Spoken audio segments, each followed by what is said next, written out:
செயலாளர்கள், அனைத்து பொறுப்பாளர்கள், கிளைக்கழகத்துறை செயலாளர்கள், கிளைக்கழக நிர்வாகிகள், பூத் கமிட்டியுடைய நிர்வாகிகள் மற்றும் வெற்றிக்காக அனுமானப்பட்ட பாட்டாளர் மக்கள் கட்சி,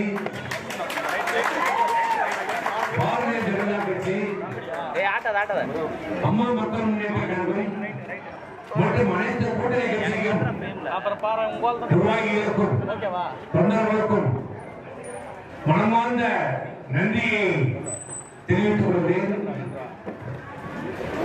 சங்கராபுரம் தொகுதி இன்றைக்கு திரு ராகேஷ் அவர்கள் வெற்றி பெற்றிருப்பது அது உங்களுடைய வெற்றி, மிகப்பெரிய ஒரு வெற்றி. ஒருங்கிணைந்த விழுப்புரம் கள்ளக்குறிச்சி மாவட்டத்திலே இந்த சங்கராபுரம் தொகுதியை வெற்றி பெற்றது என்பது ஒரு முக்கியமான நிகழ்வு, சாதாரண விஷயம் இல்லை.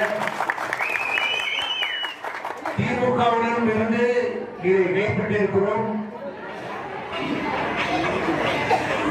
கிட்டத்தட்ட 79 2 முறை தவிர இங்கே திமுக வெற்றி பெற்றிருக்கிறது.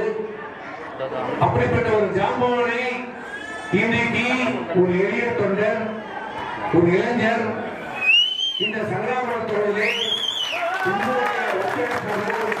உங்களுடைய துணையோடு இன்றைக்கு வெற்றி பெற்றிருக்கிறார். அதற்காக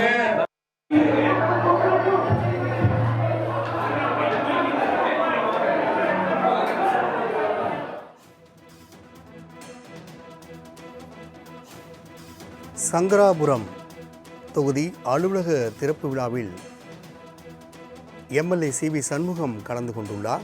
அங்கு உரையாற்றி வரும் நேரலை காட்சிகளை பார்த்து கொண்டிருக்கின்றோம். ஏற்கனவே எடப்பாடி பழனிசாமிக்கும் சி.வி. சண்முகத்தினிடையே மோதல் போக்கு நீடித்து வரும் நிலையில் கள்ளக்குறிச்சி மாவட்டம் சங்கராபுரம் அதிமுக எம்எல்ஏ அலுவலகத்தை அவர் திறந்து வைத்து உரையாற்றி வரும் நேரலை காட்சிகளை பார்த்து கொண்டிருக்கின்றோம்.